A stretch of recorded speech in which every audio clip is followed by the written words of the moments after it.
Salut tout le monde, c'est Diego, j'espère que vous allez bien et bienvenue dans cette nouvelle série sur la chaîne 60 Hz Productions, série tout sobrement intitulée Le Bazar de Diego. Ah ouais, il y a de l'idée sur le nom hein. Dans cette série on va discuter de plein de trucs par rapport à l'audiovisuel de manière générale, là où dans fans de télé en général on parle que de télé. J'ai pas prévu de récurrence pour cette série, ce sera un petit peu improvisé, mais pour le coup, on va faire quelque chose d'ouvert à tous les débutants en photo et en vidéo. Je vais aujourd'hui vous expliquer et vulgariser comment fonctionnent les différents paramètres d'une caméra.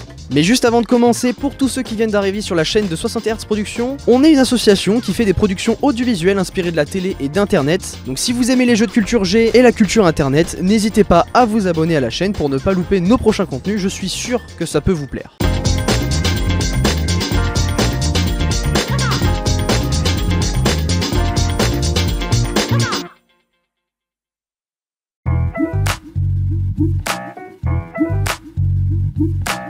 Alors bien sûr, cette vidéo s'adresse à tout le monde, sauf aux gens qui utilisent le mode automatique, parce que sinon vous pourrez pas modifier les paramètres que je vais vous expliquer. D'abord, pour bien comprendre les différents réglages, c'est important de comprendre que chaque paramètre d'image influence la quantité de lumière que vous allez avoir, ça s'appelle l'exposition, qu'on schématise avec un triangle. Vous pouvez modifier l'ouverture, la vitesse d'obturation et les ISO, et la mise en commun de ces trois paramètres forme une valeur que l'on appelle l'exposition. Sur la plupart des appareils photo, vous avez plusieurs modes pour régler ces trois réglages principaux. Le mode P, complètement automatique, dans lequel vous ne pouvez modifier que l'exposition, donc la quantité de lumière que vous voulez, et la caméra équilibre les autres paramètres pour vous. Le mode A, partiellement automatique, vous pouvez modifier l'ouverture du diaphragme et même parfois les ISO, la caméra s'occupe d'équilibrer les autres paramètres. Le mode S, partiellement automatique aussi, vous pouvez modifier la vitesse d'obturation et parfois encore les ISO, et la caméra gère le reste. Et enfin, le mode M, le fameux mode manuel dans lequel vous pouvez tout modifier, c'est à vous de construire votre image. Attention, ça ne veut pas dire que la mise au point est manuelle, ça c'est une autre chose. La mise au point c'est un autre paramètre que vous devez vous-même définir, vous pouvez le régler soit sur AF pour autofocus, elle se fait toute seule, ou soit sur MF pour manual focus, et là c'est à vous de gérer votre point avec la bague de mise au point. Voilà, ça c'était pour le petit préambule, maintenant on va commencer à expliquer les paramètres qu'on doit effectuer avant le tournage. Avant d'attaquer les principaux paramètres d'image, on commence avec un point qui concerne plus les amateurs de vidéo en parlant des réglages de définition. La résolution, c'est la qualité de votre vidéo. Les plus communes sont 1920 par 1080 ou 3840 par 2160, à savoir la 1080p et la 4K. Plus vous choisissez une grande résolution, plus la vidéo contiendra de pixels et donc plus la vidéo sera détaillée et nette. Pour regarder des vidéos dans une haute résolution, il faut évidemment l'écran qui va avec, donc une vidéo en 4K sur un écran de 1080p, forcément la qualité ne se remarque pas. Cela dit, même si vous tournez votre vidéo en 4K et que l'export final est en 1080p, ça vaut le coup, puisque vu que la 4K est une grande résolution, vous pourrez zoomer dans votre vidéo sans une grande perte de qualité. Maintenant, la fréquence de rafraîchissement. La plupart des caméras peuvent filmer en 24, 25, 48, 50 ou 60 images par seconde, qu'on appelle aussi FPS, pour frame per second. Plus le nombre est élevé, plus la vidéo est fluide. Mais pourquoi alors ces valeurs précises? 24 fps c'était la fréquence des tout premiers films filmés, c'est la fréquence parfaite pour avoir une bonne illusion de mouvement. Tout juste assez fluide pour pas que ça paraisse trop saccadé. 25 fps c'est pareil, sauf que c'est un format utilisé par d'autres caméras, surtout en télévision, notamment en Europe, alors qu'aux États-Unis ils sont restés sur le 24. 48 et 50 fps sont respectivement les doubles de 24 et 25 fps, qui sont là depuis plus récemment et qui sont donc des fréquences plus fluides qu'on utilise encore une fois en général en télévision.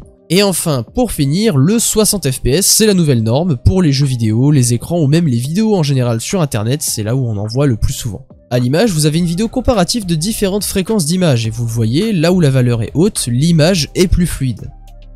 Actuellement, la vidéo que vous regardez a été faite en 60 fps, et si vous avez bien réglé la qualité sur YouTube, vous devriez voir qu'en termes de mouvement, c'est assez fluide. Si par contre, au montage, je baisse la fréquence de rafraîchissement, vous allez voir que les mouvements d'un coup, ils sont quand même vachement moins fluides. Si vous avez une GoPro, les caméras de sport, vous pouvez même monter jusqu'à 240 fps pour les modèles les plus récents, mais honnêtement, ça sert à rien. Les vidéos postées sur internet ne peuvent pas dépasser les 60 fps, donc c'est inutile.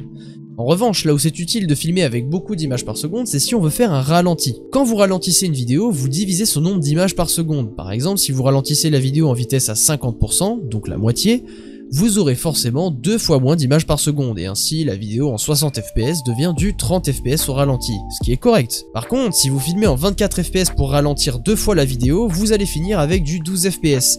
Et là par contre c'est pas très joli. Tous ces paramètres sont meilleurs s'ils sont à leur maximum, mais évidemment il faut faire gaffe à son stockage. Autre truc important, si votre vidéo a beaucoup d'images par seconde, faire du montage image par image, donc des keyframes, c'est beaucoup plus long puisqu'il y a plus d'images forcément. Donc si vous prévoyez de faire du tracking par exemple, gardez bien cette info en tête. On reste sur un réglage classique de qualité en évoquant les deux formats qui définissent la façon dont sont tournées nos images. L'entrelacé est souvent noté avec un i après la qualité, par exemple 1080i, et le progressif avec un p comme dans 1080p. L'entrelacé est une méthode d'affichage qui va séparer les lignes de pixels. Une vidéo, c'est une succession d'images. Jusque là vous suivez. Et bien l'entrelacé fait en sorte que sur une ligne sur deux, l'image suivante soit affichée par-dessus l'image actuelle.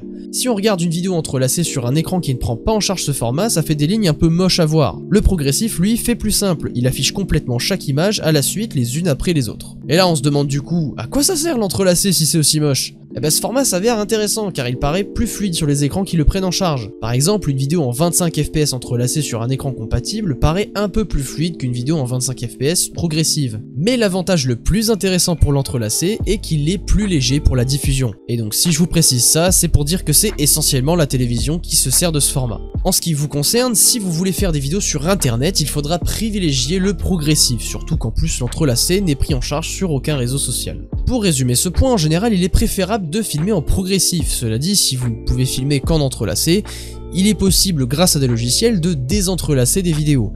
Par contre, ça peut dégrader un peu la qualité. Allez, maintenant on attaque les différents paramètres à modifier sur votre caméra pour une prise de vue.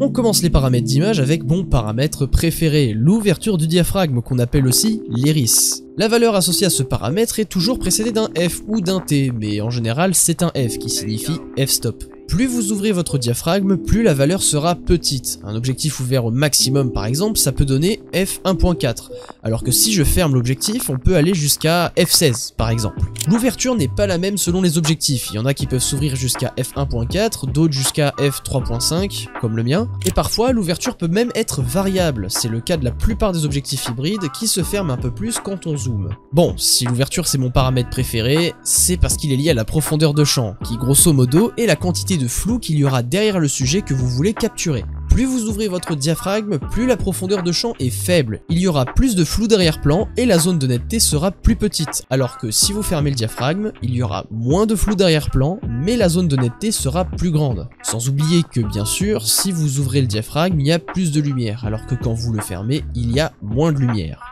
Pour chaque exemple que vous voyez à l'écran, les paramètres ont été équilibrés et ils sont affichés en bas de l'écran. Si, comme moi, vous aimez beaucoup les arrière-plans avec beaucoup de flou, il faut donc ouvrir le diaphragme le plus possible. Mais si au contraire, vous voulez un arrière-plan et un sujet net, fermez le diaphragme.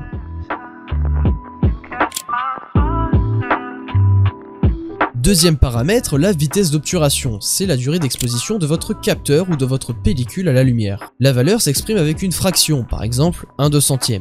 Une valeur élevée, c'est par exemple 1/20, et une valeur faible, c'est 1/2000.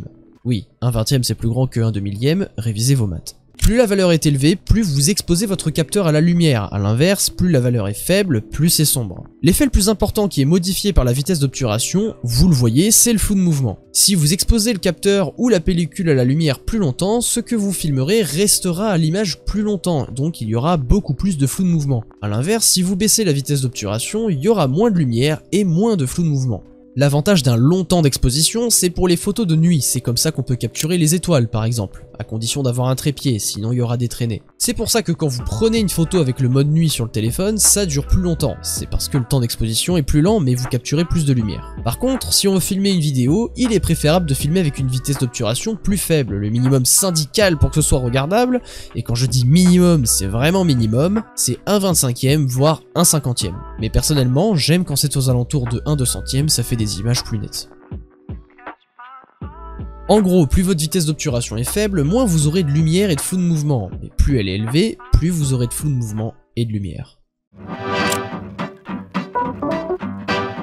Dernier paramètre, les ISO. Pour vous expliquer ce paramètre, sachez que les choses sont différentes pour les caméras numériques et les caméras argentiques. Les ISO, c'est la sensibilité du capteur ou de la pellicule à la lumière, donc si vous avez une caméra numérique, c'est juste une valeur à modifier, et le capteur s'adapte. En revanche, si vous avez une caméra argentique, le capteur, c'est la pellicule, donc pour modifier sa sensibilité, il faut donc changer la pellicule directement. Il existe des pellicules avec des ISO plus ou moins élevés, et plus c'est élevé, plus l'image est lumineuse. Pour ce qui est des pellicules en général, on en achète avec les ISO entre 200 et 800. C'est une fourchette assez large, mais qui garantit une image avec une bonne luminosité. Avec les caméras numériques, il y a un effet secondaire avec les ISO, c'est le bruit de l'image, la bouillie de pixels là. Pour éviter d'avoir trop de bruit d'image, on dépasse rarement les 3000 ISO, mais certaines caméras sont faites pour être utilisées la nuit avec des capteurs performants. C'est par exemple la spécialité de Sony avec les doubles ISO, et dans ce cas on peut monter les ISO sans avoir de bruit et filmer la nuit d'une façon très nette. Donc tout bêtement, les ISO, c'est la luminosité qui vient avec du bruit d'image si on les augmente trop. Donc en général, on reste le plus bas possible, même si on peut monter jusqu'à 3000 en cas d'extrême urgence si on n'a pas la caméra faite pour. Et allez, petit point bonus rapide pour un réglage qui ne concerne pas la luminosité mais la couleur avec la balance des blancs. Ce réglage, c'est en gros la chaleur de votre image. Il s'exprime en degrés Kelvin avec la lettre K, c'est une autre unité de température comme les Celsius, et plus la valeur est basse, plus l'image est froide, plus elle est élevée, plus l'image est chaude. Allez, c'est l'heure de la conclusion, et en guise de conclusion, je vais vous donner un conseil très simple pour avoir une image optimale. L'objectif, c'est d'équilibrer vos paramètres. Certains d'entre vous voudront du flou de mouvement, et dans ce cas il faut jouer avec la vitesse d'obturation. Certains d'entre vous voudront plus de flou d'arrière-plan, et dans ce cas il faut jouer avec l'ouverture. Bref, vous aurez compris que pour avoir une image à votre goût, il faut savoir donc équilibrer les paramètres pour avoir une luminosité correcte et le style qu'on voudrait avoir. Et donc évidemment, la clé pour une belle image, c'est surtout une bonne lumière pour qu'on puisse équilibrer les paramètres comme il le faut. Si vous avez des questions, n'hésitez pas à les poser en commentaire, on sera là pour y répondre. Et si vous avez envie qu'on fasse d'autres vidéos où on explique des aspects de l'audiovisuel, n'hésitez pas à faire vos suggestions en commentaire. Avant de partir, n'oubliez pas de laisser un pouce bleu sur la vidéo si elle vous a plu ou qu'elle vous a aidé. Et bien sûr, on n'oublie pas de s'abonner à la chaîne si le contenu vous intéresse. Sur ce, merci à vous d'avoir regardé cette vidéo, c'était Diego, prenez soin de vous et à la revoyure.